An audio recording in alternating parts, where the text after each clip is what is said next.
Welcome to this week in the world of wrestling.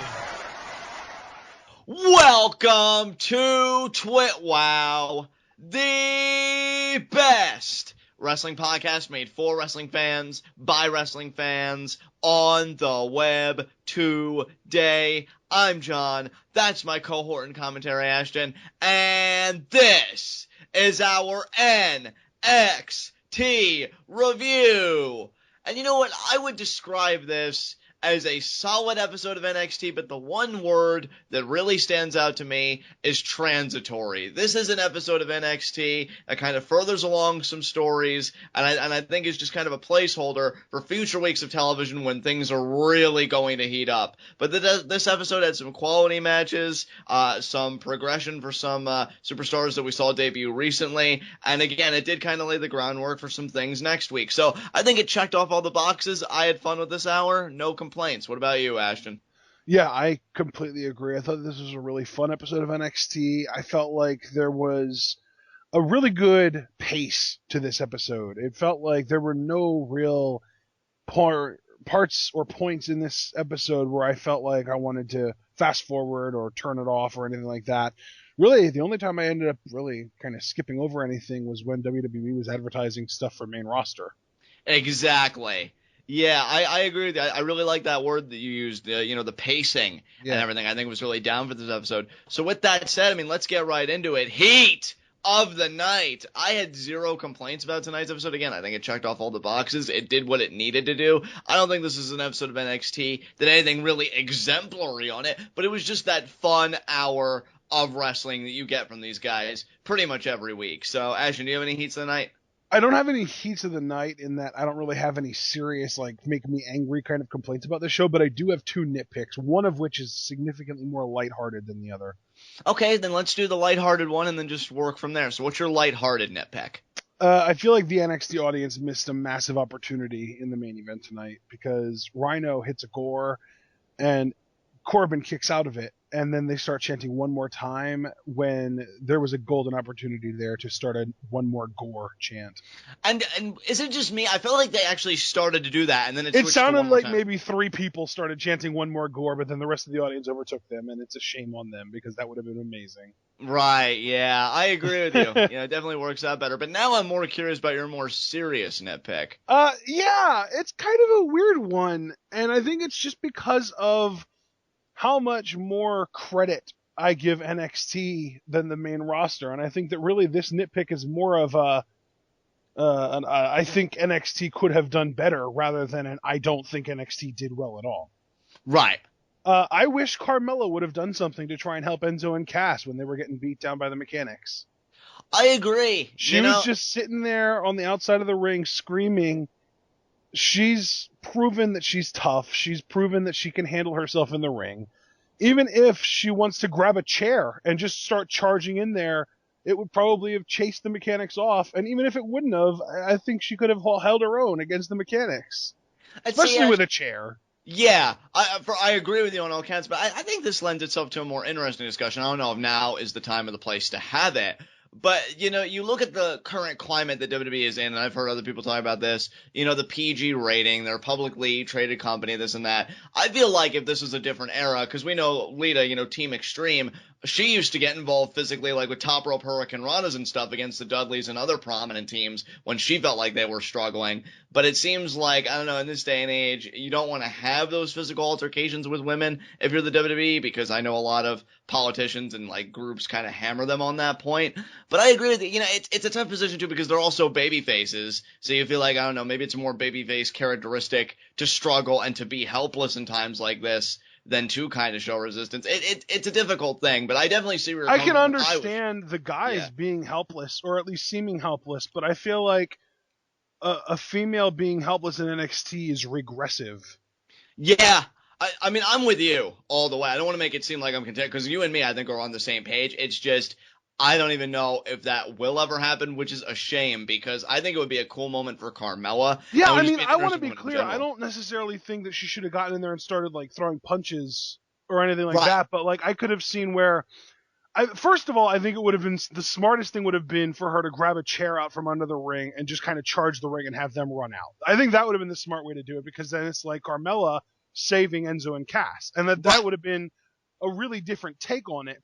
But even if they didn't want to bring a chair into the situation, it would have been cool if she would have just like ran into the ring and jumped on top of one of the guys and put like a sleeper on him or something, and then like maybe they flip her over and she backs into the corner. And that gives Enzo and Cass enough time to recover and then get back to kind of evening the odds with the mechanics. See, I like the first option more, though, because I think it hits that sweet spot of a woman getting involved, the whole situation with Carmella with the chair, but no physical altercation ensues, so you avoid the men on women violence that WWE in particular seems to want to avoid. Right, but again, I don't think that they would consider it male on female violence if he was just flipping her over and making her take a back bump. Like, he didn't strike her, he didn't do anything he didn't even shove her, he just got her off his back.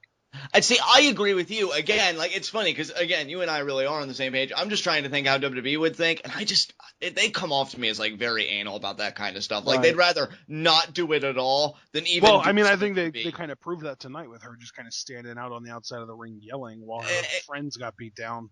Exactly, because I can guarantee you that there probably is somebody or a few people in that room that would agree with us, but I think it's just, if even the tiniest bit could be interpreted as such and such, it's best not to do it at all. I think we're dealing with a very risk-averse WWE in this day and age, and it's a shame because I think you do miss opportunities like this, but I'm really glad we had this discussion because, honestly, I think it's only going to become more important to have as the years progress because I just think this is the climate we're in now, and I don't think it's going away anytime soon, and it hasn't for the past several years, and we're still in it. So absolutely, yeah. And the women, speaking of women and progressing with women, that kind of stuff, the women were really my favorite part of tonight's show. They were 3 different segments, and really it was just the 2 matches that the women were in that I thought were really, really good.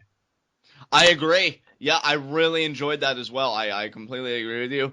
And that being said, do we want to kick off our review? Yeah, absolutely. Let's get right into our NXT review. And the reason that I had you do that is because even though we started things out with a recap of the Battle Royal last week, the first actual new content that we got was our first match of the night between Asuka and Billie Kay.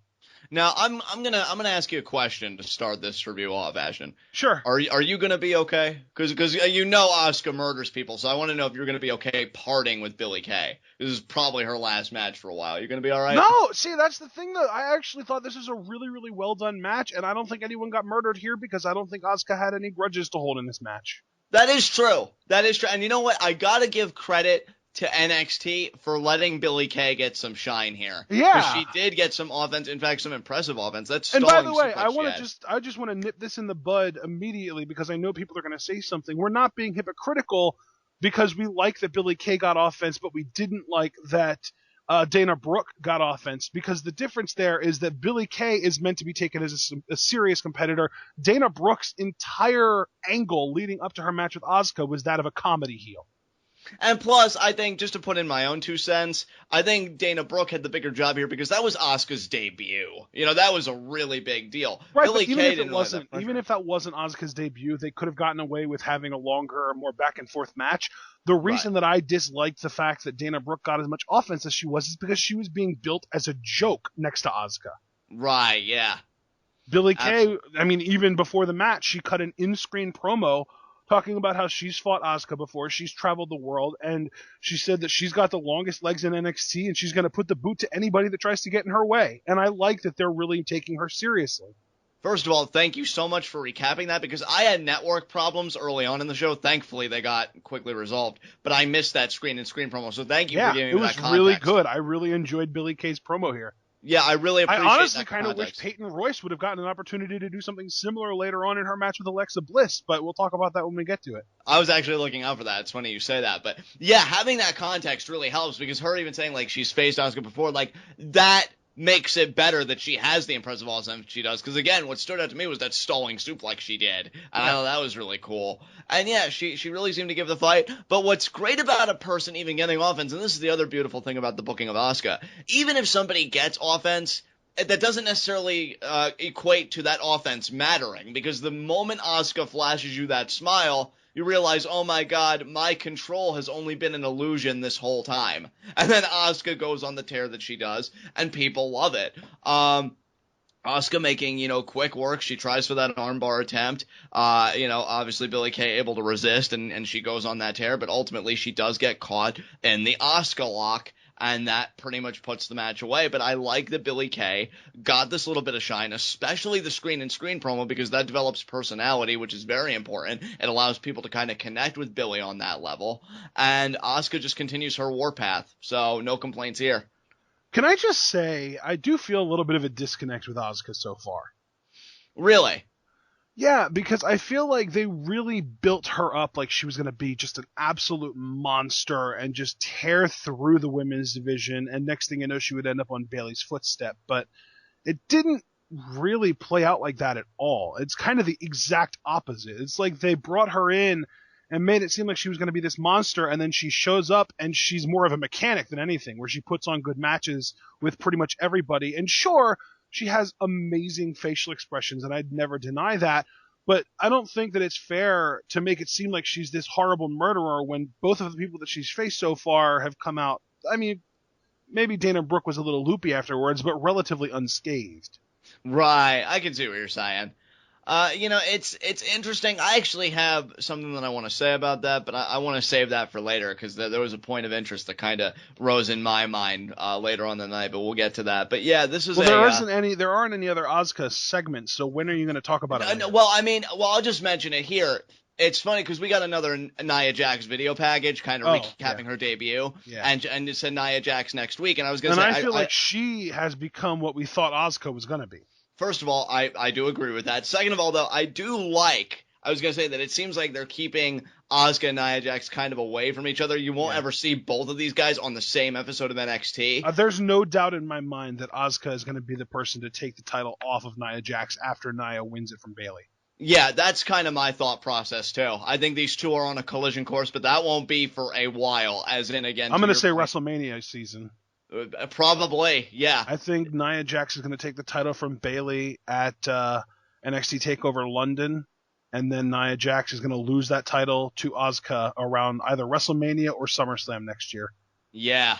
So whenever Nia Jax wins the championship, that's when the collision course between these two is going to become more visible. But I do like that you see one, at least, somebody that's billed. I'll say it that way, because it certainly hasn't looked that way in appearances. Well, they're building two people at a time, but never on the same show.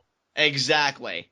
And I really appreciate that. But yeah, this is a solid match between Billie Kay and Asuka. Perhaps Asuka isn't the monster that they kind of built her up to be, but I still can't wait for her to climb in a ring with Bayley if that does happen. I think that's going to be a huge matchup, and I still can't wait for the Emma matchup before that. I was even going to say, I feel like Emma is next in line, and then I don't know if she'll set her sights on Bayley or if she'll maybe take Eva Marie out of the picture first. I'm not sure. We'll have to see. Yeah, but future's definitely interesting for Asuka. I know our boy Anthony's still loving it, so are we, and yeah, women's still going strong on NXT, so nothing more you could say than that. Absolutely. So then we had a Baron Corbin vignette. Unfortunately, it is the one that we've seen quite a few times already. Two types of people, me and you, rules don't apply to me, etc., etc., etc. And then we find out that Corbin versus Rhyno is our main event tonight. Yeah, I'll just go ahead and say right now, too, the Rhyno video package we got, that was the same one, too. So really nothing new for either of these video packages, but we know that these guys are going to face each other in the main event, and I was pretty mad about it, but I gotta say, the execution was better than I expected. So it's awful that I'm saying this, because I didn't even realize I did it, but I actually skipped over the Rhyno promo, the Rhyno vignette, and didn't even write anything down for it, so I'm glad you remembered it happening, because I wouldn't have. Yeah, believe me, dude, it was the same thing we've seen before in Rhyno video packages, so we don't even need to cover it, so... Yeah. I do this trick with NXT where I'll let it play for a couple minutes and then I'll kind of rewind it. Because if I have my network set up to give me like the actual live feed, like as up to date as possible, it skips quite badly. But if I rewind it a few minutes so that it's stuff that happened a minute or two ago rather than stuff that's happening right now, the network doesn't skip as much, and then not only that, but then if anything comes on that I'm not interested in watching, I can fast forward through it. Right. Because then I'm behind and I can catch up a little more. Exactly. It's pretty awesome. So then we had a Tyler Breeze promo on Samoa Joe. basically saying, if I can't be champ, neither can you. And he ends up challenging Joe. He says that he would be happy to slice a couple pieces of bacon off of him. Yeah, that was great. I thought that was a weird line, man. Yeah, I'll tell you what, though. I mean, I love Tyler Breeze to death, and believe me, recently he's become quite the topic of conversation. But yeah, it's weird. We might as well address it now. Breeze is on SmackDown tomorrow, and I'm kind of it's a halfway point for me, because part of me is annoyed that they gave him zero hype, no video package, no he's coming on this date, and they just threw him out there. And not only did they just throw him out there, but they just threw him out there on SmackDown, again with no build whatsoever. But then part of me is really excited, because this might mean that we're going to kind of revert back to almost like when we had the brand split, when they would bring guys up from developmental on SmackDown, let them kind of test the waters, and then put them on Raw if it works. I feel like, and now they might start using SmackDown as almost like a bridge from NXT to the main roster. Which there are two things I would like to address myself personally, since we're having this conversation about Breeze now. One, I do agree with you. I think it would be a very sound investment on WWE's part to treat SmackDown that way, especially if, because I'm hearing rumors more and more by the day that they are going live soon, and I know USA will get the rights to SmackDown soon. So that's right. I heard that too. I feel like was that Regal? No, it was Lawler that said that, wasn't it? Yeah, it was Lawler. Yeah. And I've just been hearing more ever since. So I think for USA to kind of have this WWE monopoly and have SmackDown, I mean, I'm not saying go full on brand split, but if you want to, I wouldn't be opposed to it. I loved the brand split. I loved the brand split. Loved the draft every year. That was something that I got really into. Dude, golden age for me. I mean, again, you and I are on the same page, but I don't even think they need to do that as much as I would love for them to do it. If you just want to kind of gauge developmental talents, like, for example, Kevin Owens is a perfect example, because I thought he was just ready for Raw. I still think when you really give him the ball and you give him something to sink his teeth into, best heel in the company, no question. I feel like this version of SmackDown would have been beneficial for people like Bo Dallas or like Adam Rose even. Yes, like that kind of like someone that's more of like a character-driven performer rather than just an all-out amazing just wrestler and amazing at everything kind of guy like Owens and Zayn and that kind of thing. As far as Tyler Breeze's actual, just him debuting, no hype, whatever, it's weird because I've heard differing opinions. Some people were really happy. Abel freaked out, dude. I loved it because we've always known him to be an Tyler Breeze mark, and he went back. It was great. There were certain things about the debut itself, which I guess I won't get into because I don't want to spoil anything for anybody. But have you actually seen the segment already? I haven't seen the segment, but I read about like what went down. Oh. And was he was like defending Summer Rae, right? Yeah, and see, that's kind of weird, given that he's kind of like the whole point of him is that he's a narcissist and only cares about himself. Dude, I mean, since you already said it, and I guess I don't have to worry about spoilers anymore. We can talk about it. That's exactly what I said to Abel. That was my first thought. Was okay, you're coming out here, you're defending Summer Rae, but the whole point is you're into yourself. I think that's kind of my point, though, is that I feel like we need to watch the segment to get an idea of exactly what the motivation is. And I do agree. Like the dirt sheets will say he came out and defended Summer Rae when what he really did was come out and say, no, Summer Rae is my property and that kind of thing. You know what I mean? Yeah, like, because, I at least from, again, we have to have the segment to get full context, but I didn't see anything about them, like, making out afterwards or anything like that. So I don't think it's like that. Yeah. I kind of feel like it's going to be like one of those situations where like Tyler Breeze is supposed to be like hiring Summer Rae as his manager.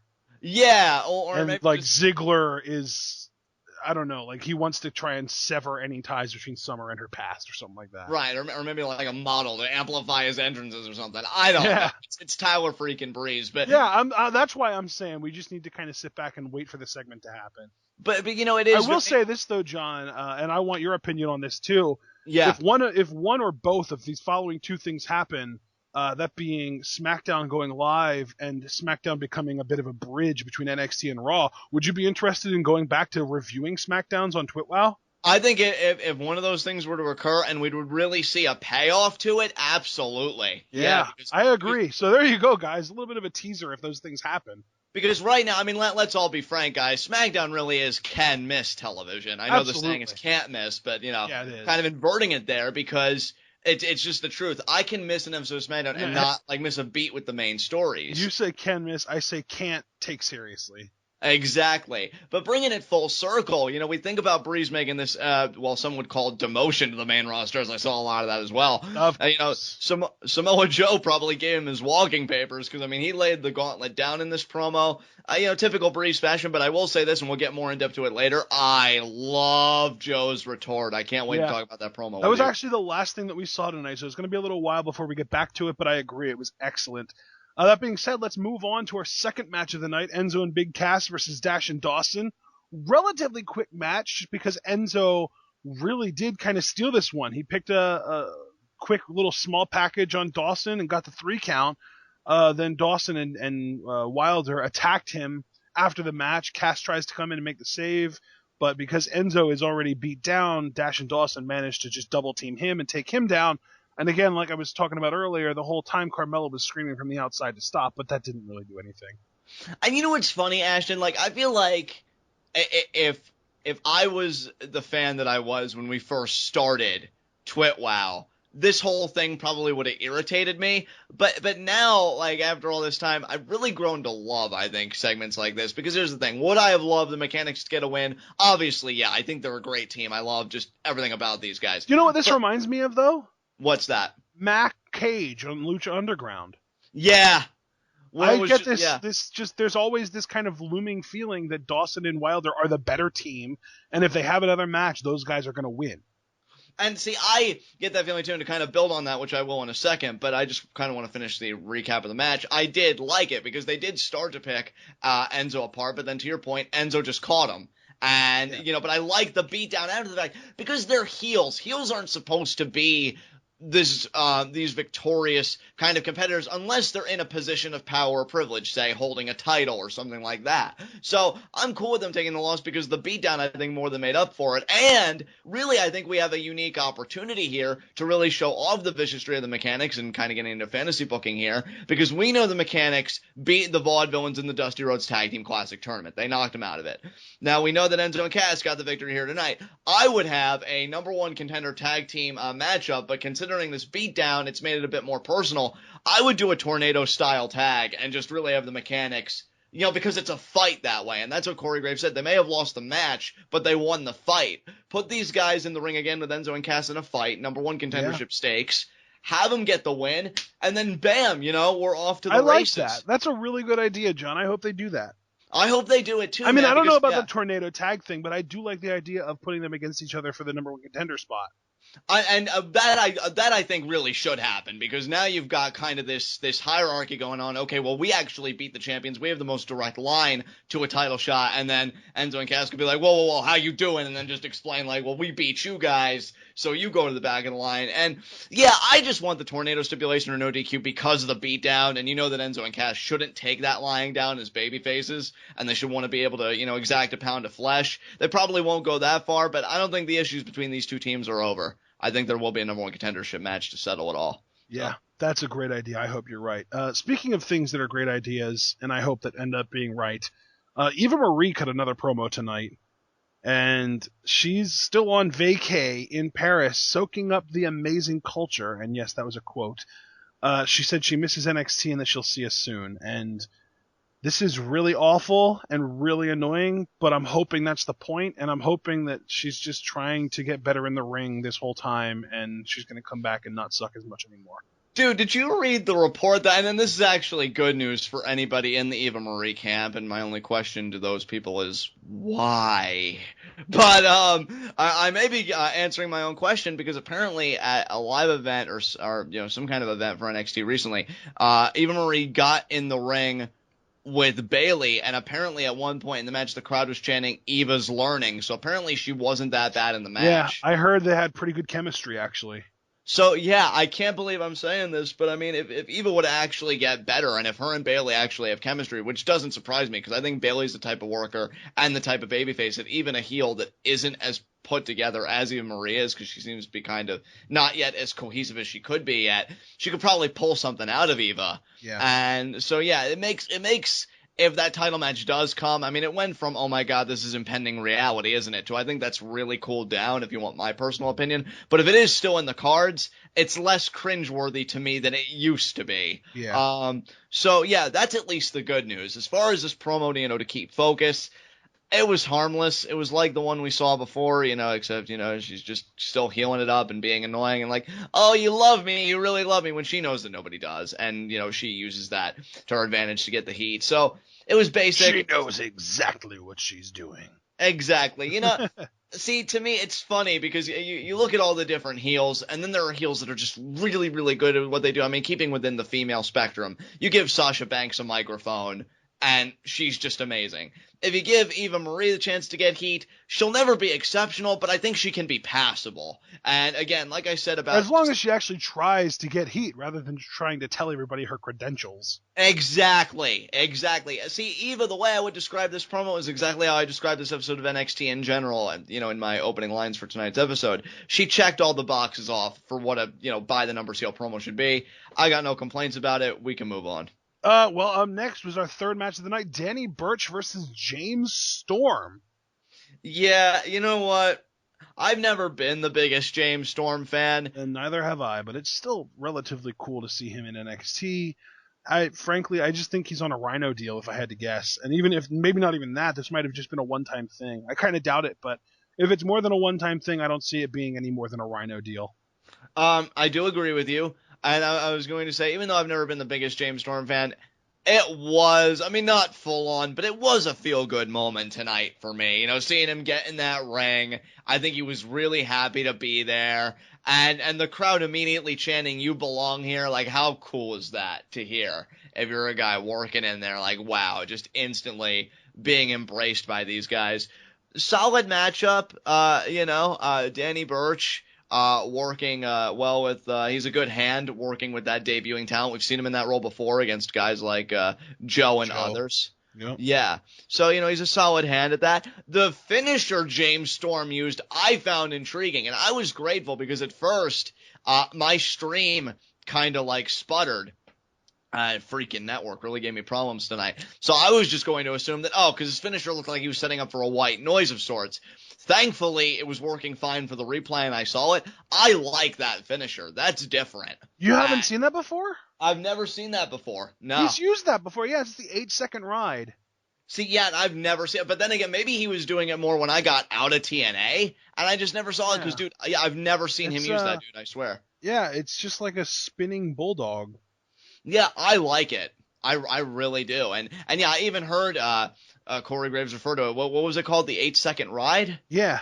Yeah, Corey Graves used that term on commentary, so yeah, I picked that up. But I've only ever been used to him doing the Eye of the Storm and the Last Call super kick. I've never seen him do the 8-second ride, so that was a treat for me. I liked it. Obviously, he got received well. I mean, again, he got "You belong here" chance. How much better can you get?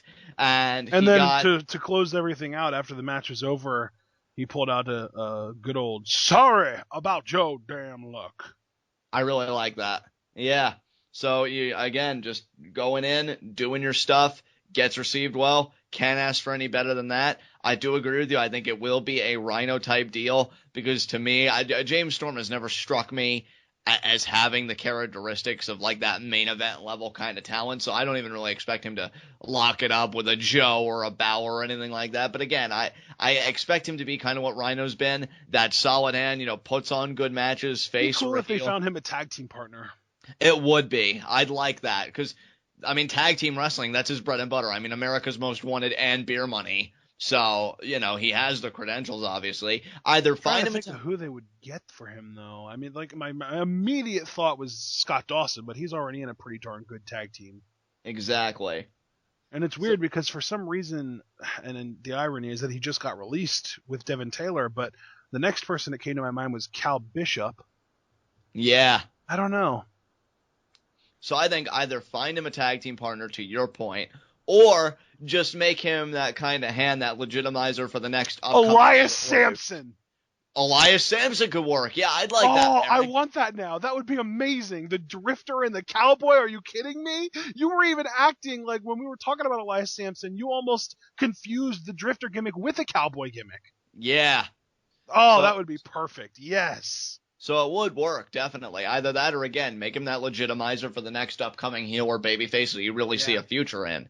I One or the definitely other. see some spots for him in NXT. I just don't think it's a big spot. Exactly. He definitely fits in the scheme without question. It's just let's not overemphasize his part, people. Yeah, let's not put him in the Joe spot. Let's keep him in the Rhyno area. Exactly. So that said, unless you have anything else to say, we can move on. No, we find out that we're going to get Balor versus Cruz in 2 weeks for the title. Yeah, so it's not going to happen at a special like I thought. Unless there's a rematch at the special. Maybe, and that, yeah, maybe, we'll see. Maybe one of them turns heel and screws the other. Well, I guess it would be Balor turning heel and screwing Cruz out of the title. Right, because in that same breath, didn't we get our first video package of this series? Who was Apollo? Yeah, we did. And I mean, after something like this, how do you turn someone heel? Exactly, and here's the thing, Ashton. I mean, we talk about nitpicks and certain superstars being high spots or low shots. This was my highlight of NXT tonight. I think it was the first hint of actual character that we got for Apollo Crews. Yes. Guys, I cannot tell you, for me personally, I can't emphasize that enough. I would never speak for Ashton or any of you guys, but for me, I think Apollo Crews desperately needed this. Yes. And the idea that they gave him this, I'm like, thank you. Finally, something to relate to than, I'm just a really talented guy. I've been working the grind, and now I got my chance, and I'm happy to be here. Well, I think a lot of people felt that way about Finn going into the documentary that they gave him, too. That he was talented, and he was good in the ring, and that he was a decent promo, but there was nothing there to really connect with. That's kind of how people felt with him, and now they're doing the same thing for Cruz. I love it. I love it too, but the one thing I will say is I hope that they don't just resort to making these little mini documentaries as their only form of character progression. Yeah. We've gotten literally nothing outside of this. That is true. I mean, at least with Finn, we got some promos with him and Hideo, promos that he was cutting on Owens, talking about how he's not a good person and that kind of stuff. We got some stuff from him. Literally the only stuff that Apollo Crews has said so far is that he's happy to be here. He's glad that he won whatever match he was just in. And then he looks forward to going against Finn for the title. Yes. And I agree with you. I love these documentary style pieces, and I think they're brilliant and they're different and they're welcomed. But here's the thing, despite my enthusiasm, we have to be very wary that they don't become a crutch in the future. Oh, you used the word that I was going to use. Yes, they can't be a crutch. They can't be a crutch for a character because that's just not going to work. You need, and that's why I think Finn was able to just replace real, actual character progression and storytelling with a documentary. Exactly. And here's the thing, I think giving the actual character progression and putting in the work and cutting the promos and having the interactions strengthens the documentary pieces because, like you said, we did get some of that stuff prior to Balor's documentary, and then when the documentary came, I just think it had that extra punch in the gut, but in that good way of, like, how can you not root for Finn Balor, especially when you heard people like Becky Lynch talk about him. I think that really helped with him, too. I feel like if they're going to make this Apollo Crews thing work, we've got to hear something from other people. Even if you just want to, it kind of seems like the go-to. Even if you want to just use Crow, I wouldn't mind. But I don't just want to hear him talking. I want to hear other people, what they have to say about him. Agreed.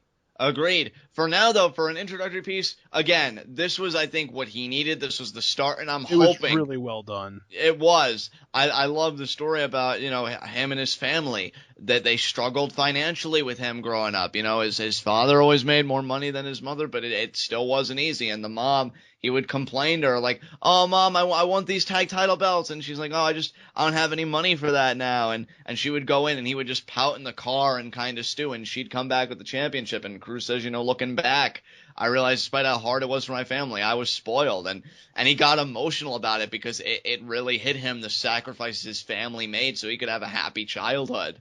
And that's real, I really connect with stuff like that. And again, I think it's needed. But again, to kind of bring it back to your point, I think the power of it kind of diminishes and the story almost becomes moot if we don't see Cruz kind of grow and progress within the opportunity he's been given now. It's like, okay, you're here. What happens after here? Because that's really it. I mean, this whole documentary is the lead up to the title match, but there's always going to be an aftermath. How do you grow in the aftermath? You can't make a documentary for that. You've got to stand on your own 2 feet. You've got to be willing to take a microphone and hold your own with the champ, because seeing this, I gotta be honest, I am kind of thinking Balor's going to turn. I know that's been a point of interesting debate, even in our comment section, of certain people saying, I disagree with you guys, I can't see Balor turning. But if they're going this far with Cruz rather than just interactions between him and Balor, I think something's going to go down that's really going to sour the moment for Cruz, and I can't think of anything bigger than a Balor heel turn.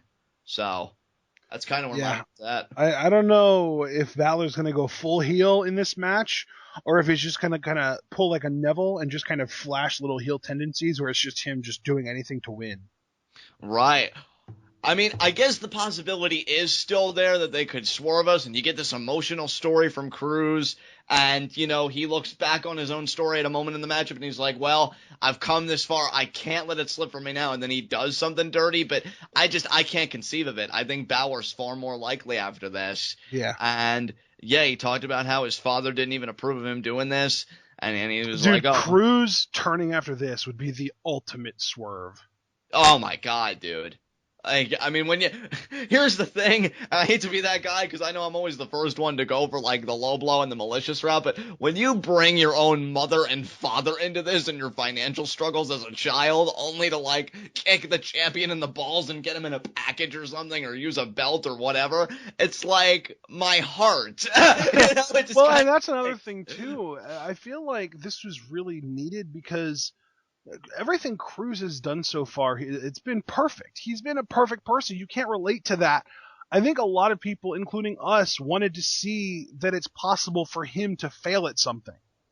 Yeah. And the fact that he was a spoiled kid growing up and that they didn't have a lot of money and that he disappointed his father just by going into this business, it's more relatable. Yes, in fact, it's funny that you mention Ashton, which I completely agree with, that we all had this gripe about Cruz almost being insusceptible to failure. Yeah. He opens with the line, you know, it takes a lot to chase a dream because you could fall flat on your face and you can fail. Cruz hasn't failed yet, but I'm thinking we're getting ready to see a colossal failure in his championship match. I mean, that's just the vibe. You know, that might happen, dude. I was just thinking we might not get a swerve again. We might not get a heel turn. Balor might just beat him straight up, and that leads to Cruz's downward spiral. Yeah. I mean, it would be the first time that he failed. I mean, obviously this wouldn't necessarily be the case, but they could play it up like in his life. Because here's the thing. When they did the Balor, documentary piece, it was for a network special, Brock Lesnar in Tokyo, the whole thing in Sumo Hall. This championship match is just going to be on an episode of NXT. And I'm not saying those can't be special if all the stars align, but this isn't an NXT special. This isn't even a WWE Network special. Something I think has got to go down to give it that extra bit of kick. And even if it is a straight up Balor win, I still think that's something because that's Cruz's first loss. That is him tasting failure. And that I like that too, because then it's like he didn't lose until he got to the champion.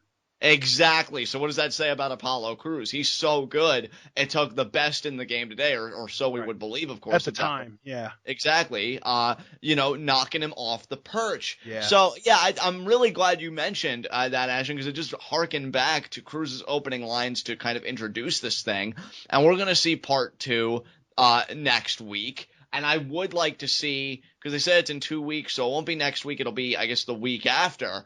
I would like to see next week as well, after the whole documentary piece, maybe to close that show out, a confrontation between Balor and Cruz. There's got to be something to me. So hopefully we get it. But, yeah, I love this, and this is something that Cruz sorely needed. So absolutely. So then we can move on. I'm excited about Breaking Ground. That's in, I think is that later this week or is that next week? I think that's next week, dude. That's next Monday. That's right, yeah. Yeah. That's going to be awesome.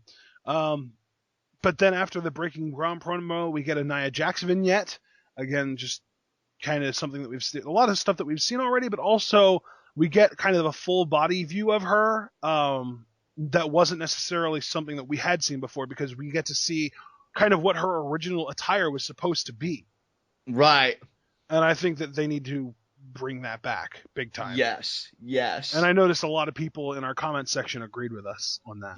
Yeah, thank you, guys, by the way. Some of those comments were quite clever, actually. So, yeah, good commentary there on Nia Jax and everybody in our comments and us. And I do think that attire will be returning from things you told me, like she seemed to display it at live events and stuff. So I do think we'll see it next week. I think she'll get rid of that hideous garb she was using. So there you go. So then we get our fourth match of the night. Can I just point out how much I love that we're getting so many matches in one night, even if none of them are particularly long? Alexa Bliss versus Peyton Royce. This match was really good. I don't necessarily think I liked it as much as Asuka versus Billie Kay, but I would say that this was the second best match of the night behind that. You said something to me when we were watching this, and I just think it's a perfect review point. And I believe what you said to me was that you love that Alexa Bliss just hates everything. She really does. Yeah, I think that's probably the biggest compliment I could give to Alexa Bliss's work in this match, because, man, if her hatred doesn't come off with every facial expression, every maneuver, even if it's just like a rest hold, she's like really wrenching on and letting know, like, I hate you and I hate that I'm here rather than as the champion. Yeah. I love that. I love that she conveys that just with her body language. And I gotta tell you, and, I'm always going to think it and I'm always going to bring it up. It just makes me all the more grateful that she did turn, because it's like you and I said so early on in her career, it just seemed fake to me when she was a babyface. And really, I haven't had a disappointment with her as a heel yet, especially since she's like the anti-Bayley. Like, Bayley can never turn heel ever, and Alexa Bliss can never be a face again. Exactly. Yeah. And you know that they're going to use her as a face again just because she's got that kind of prototypical babyface look in WWE's eyes, but to me, it'll never come off as authentic. No, and I'm the same way. And I love though that she's so good at being a heel. Like, Peyton Royce got a good response here. Yeah. The crowd was into her. The crowd was behind her. Come on. I even heard really early on in the match we had to the tune of New Day Sucks, Peyton Royce.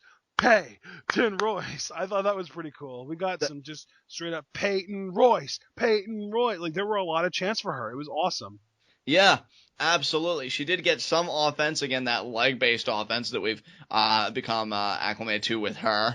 Wasn't enough, though. Alexa Bliss put the brakes on that. She did the moonsault with like the knees in the midsection, and then she goes to the top rope with a sparkle splash. I like that. It was a big time sparkle splash. Royce was in the middle of the ring. She was halfway across the ring, man. Yeah, and Alexa Bliss, she cleared the distance. She nailed it. Yeah, she did, and she got the 3 count. Yep. And yeah, I love that Blake and Murphy, they didn't get involved, but they are kind of being the cheerleaders, that is my favorite. I think my favorite part about Alexa Bliss right now is her facial expressions, but my favorite part after her facial expressions are the fact that she is the boss of her 2 guys that she's got behind her. Yeah. And it's so funny that I even used the word the boss, and I even caught myself. That's why I kind of paused after I said it. Because she's starting to remind me of Sasha Banks. Yeah, she is really starting to come into her own that way, and I think she just spits venom, man. And I think, to your point, the idea, and it's certainly been conveyed to us, not just here, but they've really done a great job of establishing that precedent that, yeah, Alexa Bliss is in control. It's that control that makes her a threat. Because, sure, with those 2 guys as part of this, I guess they're always going to be a threat because, okay, we'll go out and we'll help Alexa. But that's not the case here. She expects them to be at her beck and call if she needs something. And that's what Bayley's got to be wary of. Alexa Lorelei Bliss. Oh, my God, yes. For those of you that don't get that reference, I would say get on our level. I kind of want to explain it. Google it. You'll figure it out. But, she's a Marvel character that controls men's minds with touch and or voice. Yeah, it was pretty cool. Solid episode. But yeah, she cuts a promo afterwards. I think pretty much just saying that she will be NXT champion. I love that she said, Bayley, all of these people, you're a role model to them, but I'm what every person strives to be. And then I love this because the crowd starts to boo, and then she's like, it's true. Yep. Blake and Murphy, I love that they're just like the patsies, the hype man. Like, you know it's true, pretty much like parroting her words. Dude, I love them. I love it. I'm a huge fan of Blake and Murphy just overall. Because, like, I've loved them when they were champions. I love them since they lost the titles in tag team matches. And now I feel like they're doing amazing work as Alexa Bliss's bodyguards / managers / hype men. I don't even know what else to call them. Just her backup in general. It's great. Well, can I just say, like she says that I am meant to be champion, and Blake comes up and does one half of like the discount double check championship taunt on her waist. Like, I love that, man. It's awesome. And can I just say, too, I love that Alexa Bliss is even doing this, because this really feels like a group rather than Blake and Murphy doing their own thing and Alexa Bliss just tags along. Like, I love that she's... not only that, but it feels like an organically built challenger for the title, because Alexa Bliss has been bitching it up for months now. Yeah. And it's like, finally she decides, well, I can have anything I want, so what I really want is the women's championship, and goes after Bayley.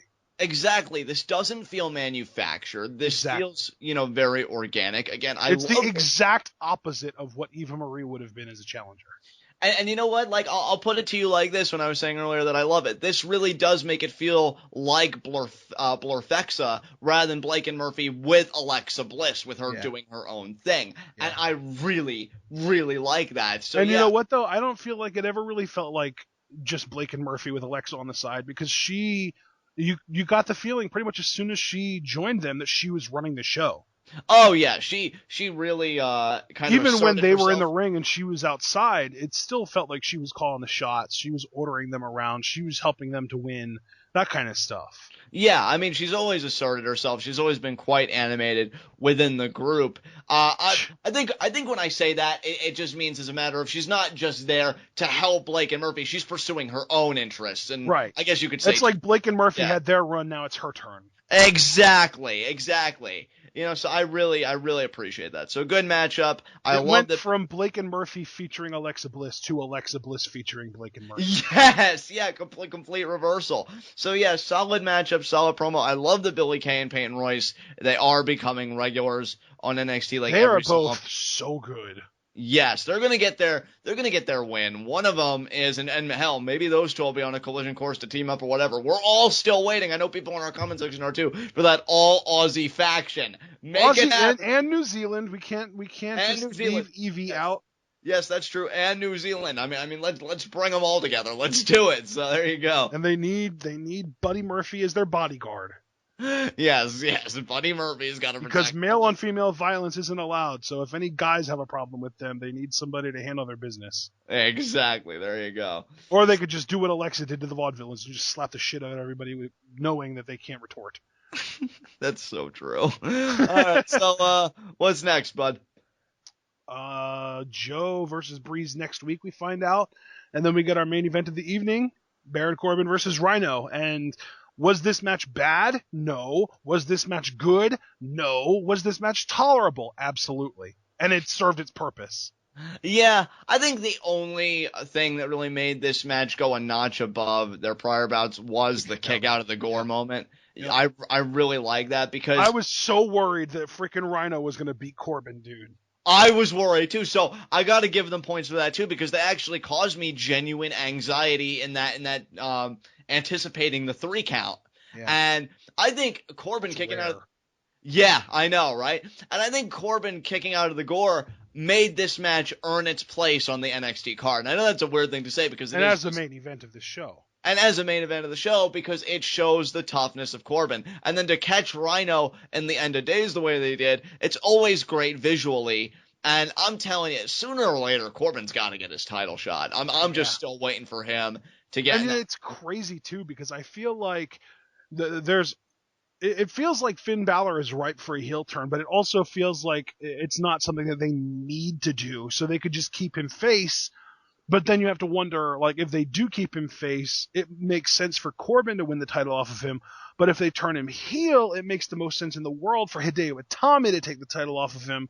And if they do that, then it would make sense for Corbin to take the title off of Itami. But then how far down the line is that? And will Corbin get called up before that is able to happen? I mean, I was only able to follow you through half of that, so I don't even know what they're thinking about doing. But you know, Are you serious? It's just it's just an interesting dynamic. You know, because we know we have Cruz getting the title shot in 2 weeks. I think Joe's immediately going to get back in the picture as soon as he disposes of Breeze. I think Breeze is merely a hiccup at best, especially Breeze at this point is, let's just make Joe look good before you go to the main roster. Exactly. One last guy to really make you look good. One last really competitive match. And you know, then you go and you do your business. So yeah, Balor is kind of that conundrum right now, but Corbin's still doing his own thing. He beats Rhyno, you know, decisively. I mean, again, kicks out of a gore and, you know, just one end of days put Rhyno down, which I like that too because, you know, Rhyno is the older guy. He's the veteran. It makes sense that the gore after all this time wouldn't have as much oomph compared to the end of days from this young, kind of rugged, raw competitor like Baron Corbin. So the booking of this match made perfect sense to me. Corbin gets the win. Nothing more to say than that. Has anyone ever kicked out of the end of days? No. I didn't think so. That's going to be an interesting match when that happens. Yeah, I thought the first would have been Joe, but I think in his match with Joe, he didn't even get the end of days off on Joe in Brooklyn. So, yeah. All right, and then we get to, speaking of Joe, he had a promo on Tyler Breeze to close this show out. It says that Breeze is a desperate man, and then he basically tells Breeze to make himself look real pretty and take a selfie because it'll be the last time he ever looks like that again. I'm just gonna come out and say it. This was Joe's best promo since coming to NXT for me. Oh, for sure. I don't think that there's really even that much competition there.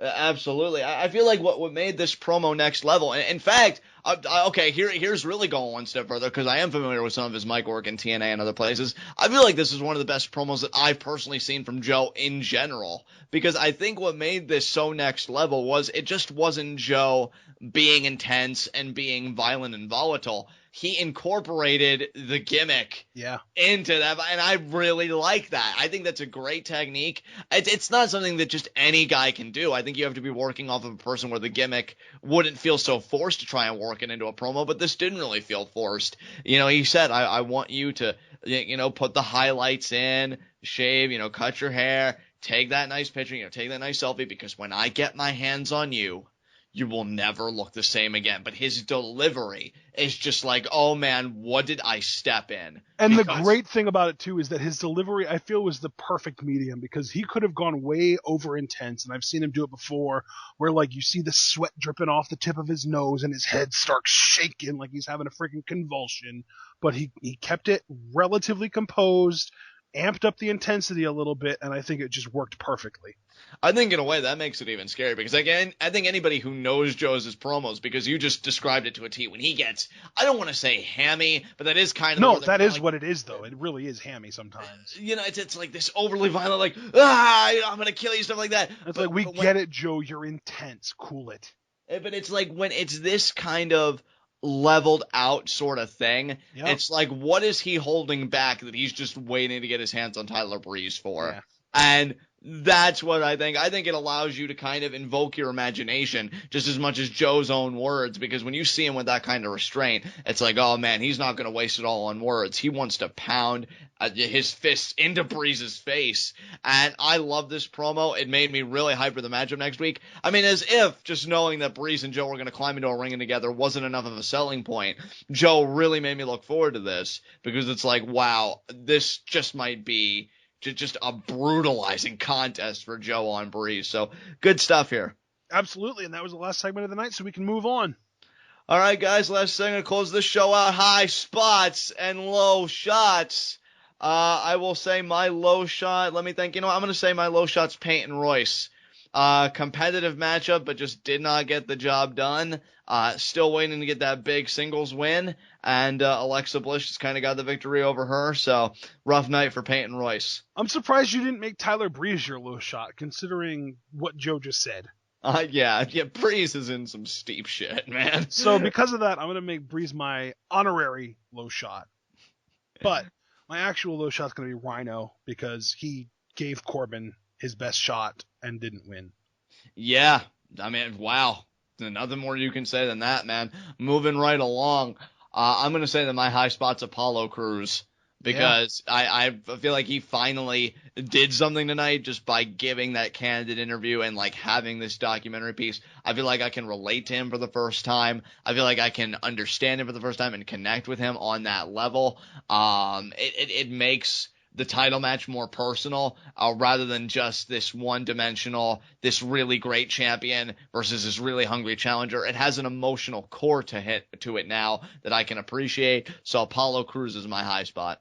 All right, that's cool. I'm going to have an honorary high spot as well to Billie Kay, just because it's so funny. I feel like every time we see Billie Kay and or Peyton Royce, I notice something different that impresses me. And Billie Kay's match with Asuka tonight, I thought was just, I don't know if I said it already, but that was my match of the night. Right, okay. And to me, Billie Kay, the delayed suplex that you brought up and the working over of the arm and the psychology and even the pre-match promo I thought was excellent. I saw more in her tonight than I did Peyton Royce. And normally it's the opposite. For the last few times I've said that I think Peyton Royce is going to be great. And I think it's because Billie Kay was working more heel here. Right. I feel like between the two, Billie Kay is quite a bit better when it comes to the actual technical aspect, but Peyton Royce has more of that babyface fire, more of that kind of the likability and the relatability and that kind of stuff. Right. So just tonight, I feel like Billie Kay really stood out. So she's going to be my honorary high spot. My actual high spot, though, is going to be Alexa Bliss, because that girl is just the highlight of the night every time she's on. Her facial expressions are incredible. She's got an amazing pair of backups / managers, bodyguards, whatever you want to call them, that are great hype men for her. She cut a solid promo. She was good in the match. I don't know if you noticed, but she had some pretty good arm psychology going on here too. Like I noticed she used like a judo throw, like over the shoulder judo throw. And she used a freaking inverted key lock. I don't know if you remember, but that used to be Leo Kruger's finisher. I think he called it the G3 or something like that. Yeah, that's right. Yeah. Yeah. So Alexa Bliss was on fire tonight, so she's my high spot. Excellent, dude. I love it, man. And of course, she won the match, so there's that. Right. So, and guys, again, it's worth pointing out that she won the match with a halfway across the ring Sparkle Splash. Yeah, I mean, Alexa Bliss really had a great night, especially when you put it like that. I cannot argue with your high spot.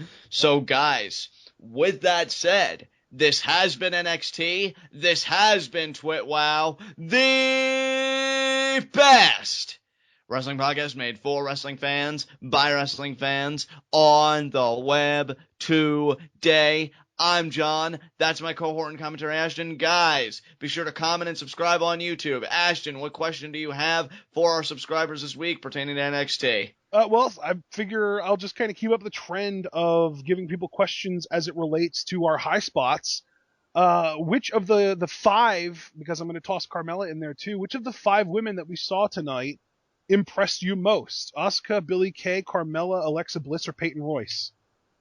Excellent. All right, so guys, and if you want to take it to the next level, rank them from 1 to 5, from who impressed you most to who impressed you least. And yeah, guys, take up that challenge. I'd be curious to see what all you guys are saying. We love your feedback always. Be sure to take the conversation over to Pleetoff, an amazing pro wrestling group on Facebook. I know a lot of people there are loving what Asuka's doing, and in due time they will all be talking about Billie Kay and Peyton Royce, I am sure. I know just many people are marking out over things going on with Tyler Breeze, so get in on the party, people. But if you're not, if you're always one of the first people to leave a party, which believe me, I can totally sympathize with, and you want a nice, more quiet area but still productive and active, Ashton's created a TwitWoW subreddit. There you will find all of our TwitWoW content, and you can create threads of your own directed at Ashton or I pertaining to pro wrestling. Any questions or inquiries you might have, just go and get in on the conversation.